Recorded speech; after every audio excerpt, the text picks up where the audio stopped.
July 31st, 2026. Right now, across almost every major city in Europe, hospitals are quietly bracing for what forecasters are calling the fourth major heat wave of the summer, and this one is expected to be the worst yet. Meteorologists are watching a massive heat dome build over the Iberian Peninsula in France in the coming days, with high-resolution weather models flagging thermal anomalies in the 99th percentile, the kind of extreme readings that don't just break records. They rewrite what a normal European summer even looks like. Temperatures have already surged past 40 degrees Celsius across Germany, the Czech Republic, and Poland this summer. Transport systems have literally buckled under the heat, and the World Health Organization is now telling European governments to start planning for extreme heat the exact same way they plan for a seasonal flu outbreak, as a recurring, predictable, and deadly public health event. And here's the part that should genuinely worry you if you're anywhere on this continent right now. Forecasters are saying August isn't going to bring relief, it's going to bring more of the same, possibly worse. So stick with me through this one, because by the end, you're going to understand exactly why this particular weather pattern keeps locking itself in place over Europe, why scientists say this isn't just a hot summer, it's a fundamentally different kind of summer than the ones we grew up with, and what August is actually shaping up to look like, according to the people whose entire job is forecasting this. Before we get into it, hit that like button, subscribe to the channel, and tap that bell icon so you get notified the second we post updates, because this heat pattern is going to keep evolving through August, and I promise you're going to want to know before the next wave hits rather than after. And drop a comment down below right now, wherever you are in Europe or wherever you're watching from. Tell me what the temperature has actually felt like this summer where you live. Has it been the worst summer you can remember, or have you been lucky enough to dodge the worst of it so far? I read every single comment, and I genuinely want to know what's happening on the ground for you, not just what the weather models say. Now let's actually get into it. To understand why this summer feels so relentless, you first have to understand that Europe hasn't just had one heat wave this year, it's had a sequence of them, stacking one on top of the other with barely any real recovery time in between. It started early. Back in June, an intense heat wave swept across the continent and claimed lives well before summer had even officially settled in, with Spain and France hit hardest in the opening wave, Spain reporting several deaths early on, while France recorded its hottest June since 2003, alongside hundreds of heat-related hospitalizations. That same stretch of extreme early heat forced nuclear power plants in both Switzerland and France to reduce output or shut down entirely, because the river water those plants depend on for cooling had become too warm itself to safely absorb any more heat from the reactors. A detail that tells you just how deep into the entire energy and infrastructure system this kind of heat actually reaches. By late June, temperatures were hitting 40 degrees Celsius, 104 Fahrenheit, across Germany, the Czech Republic, and Poland simultaneously, and transport systems across the region genuinely buckled under the strain, train tracks warping in the heat and forcing service suspensions in multiple countries. In France specifically, a stretch of days averaging just under 30 degrees Celsius, spiking as high as 44 degrees in one town, gave way to violent storms that left an estimated 1,000 excess deaths behind, according to health data collected across that period.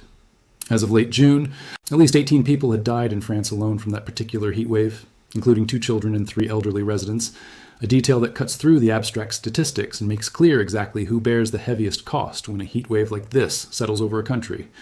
And this pattern isn't confined to this year in isolation either, which is exactly why scientists are treating it as part of a genuine trend rather than a single unlucky summer. Last year, in 2025, Europe experienced what its own national weather agencies described as record-breaking heat, with Spain's National Weather Service confirming that the summer of 2025 was the hottest ever recorded in the country, averaging just over 24 degrees Celsius across the entire 3-month stretch from June through August. National records for the highest June temperature were broken in both Portugal and Spain that year, with readings surpassing 46 degrees Celsius, 115 Fahrenheit, and researchers later calculated that by mid-September, roughly 16,500 deaths across the continent could be attributed to climate change during that summer alone, representing an estimated 68% of all heat wave-related deaths that season. The World Weather Attribution Initiative separately estimated that the prior summer's heat waves caused roughly 2,300 climate-related deaths across 12 European countries. These aren't projections or worst-case scenarios buried in a research paper somewhere. These are documented outcomes from summers that have already happened, one after another, each one competing with the last for the title of hottest on record. So here's the genuinely important question. The one meteorologists have actually been able to answer with a fair amount of confidence this year. Why does this keep happening? And why does it feel like the heat just refuses to leave once it arrives? The answer comes down to a specific atmospheric pattern that meteorologists call an omega. Block, named because the shape it traces across a weather map resembles the Greek letter omega, a tall ridge of high pressure sitting in the middle, flanked by two deep, low-pressure systems on either side. Under normal atmospheric conditions, weather systems tend to keep moving, pushed along by the jet stream, the fast-moving river, of air high in the atmosphere that generally steers weather from west to east across a continent like Europe. But when an omega block sets up, that ridge of high pressure becomes so tall and so wide that it effectively splits the jet stream in two, sending it curving around the ridge to the north and south instead of pushing straight through. The high pressure in the middle then essentially gets stuck in place, sometimes for a week or more at a time, because there's no longer a strong enough flow of air to nudge it along. And high pressure means sinking air, clear skies, and intense, unrelenting sunshine baking the same patch of ground day after day with nothing to interrupt.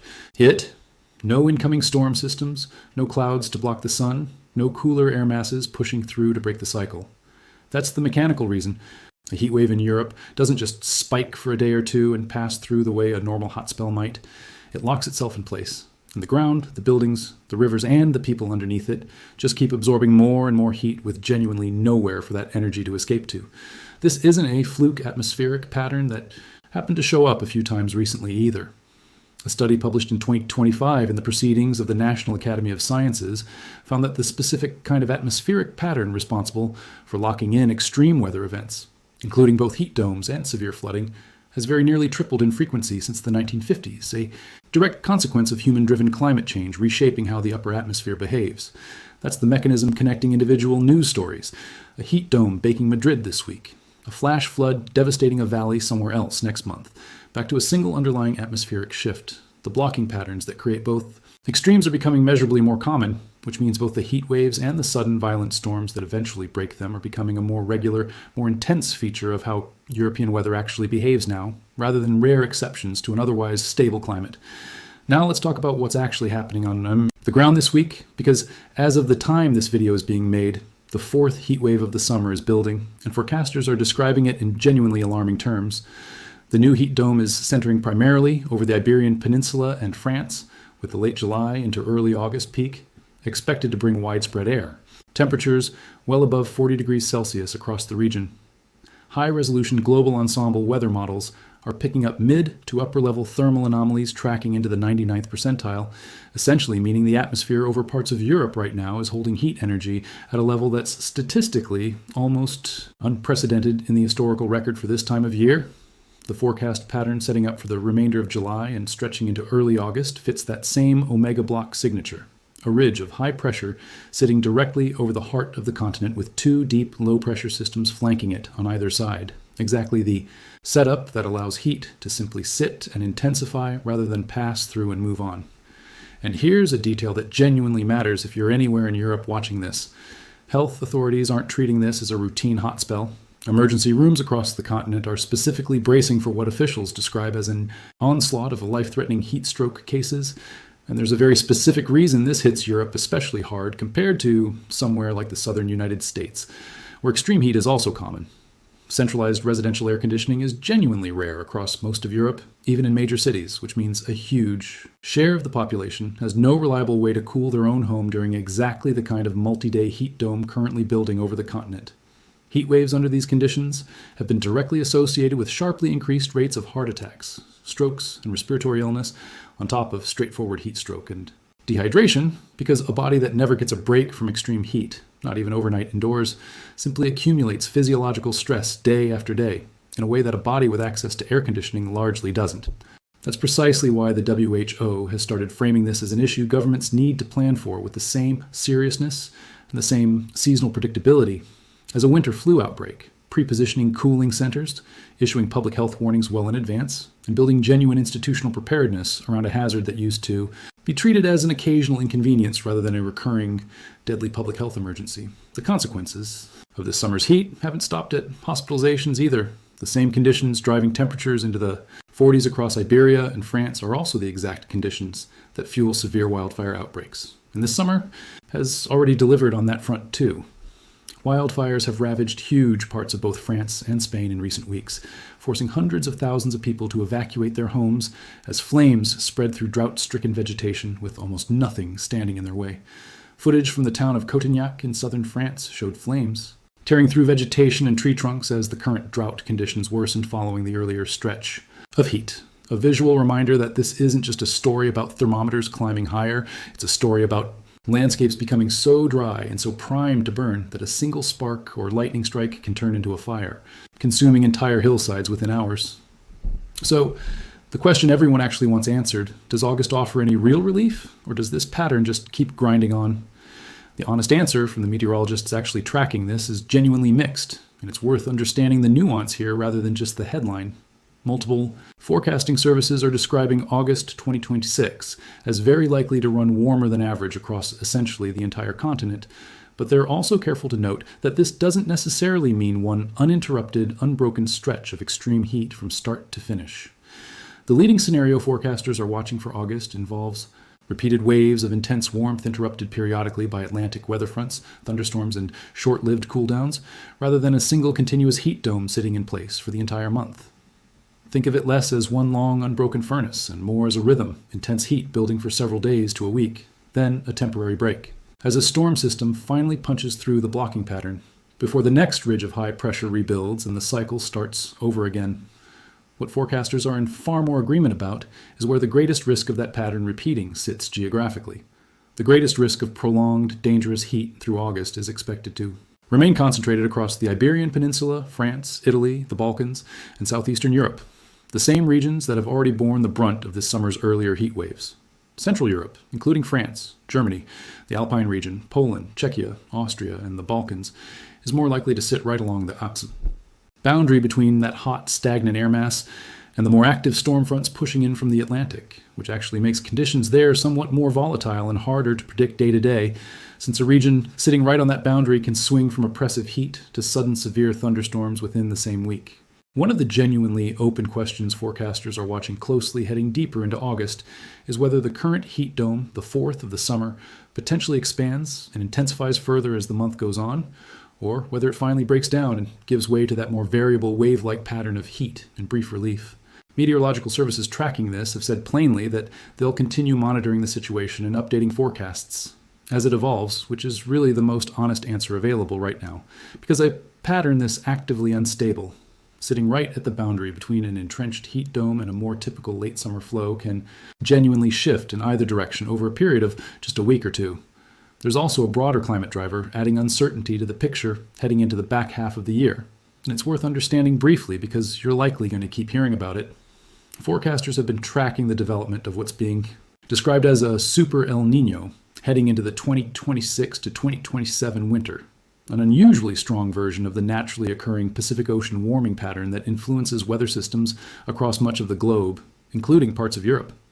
El Niño events don't directly cause a specific heat wave in Madrid or Paris, but they do shift broader global atmospheric and oceanic patterns in ways that can influence how likely certain blocking patterns are to form and how persistent they become once they do, adding yet another layer to why forecasters are watching the back half of this year with unusually close attention rather than assuming the current pattern will simply behave the way past summers have. If you're anywhere in Europe right now or planning travel there in the coming weeks, here's what's actually worth doing with this information rather than just feeling anxious about it. Treat any heat warning issued for your region as a genuine public health alert, not a routine weather notice, especially given how directly health authorities are linking this summer's heat to heart attacks, strokes, and heat stroke rather than just general discomfort. If you don't have air conditioning at home, which, as we covered, is genuinely common across much of Europe, identify your nearest cooling center, shopping mall, library, or other air-conditioned public space in advance, rather than waiting until you're already overheated to figure out where to go.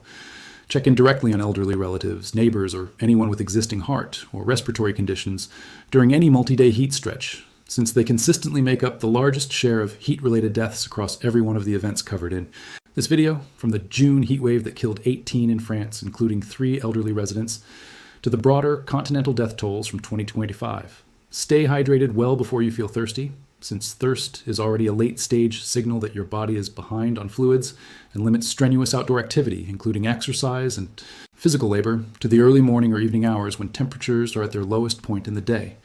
If you're in a region prone to wildfires, particularly across southern France, Spain, Italy, or the Balkans, keep an eye on official evacuation guidance well before flames are visible near you. exactly as residents near Cotignac experienced this month, because dry, drought-stressed vegetation combined with extreme heat can turn a small fire into an uncontrollable one within hours rather than days.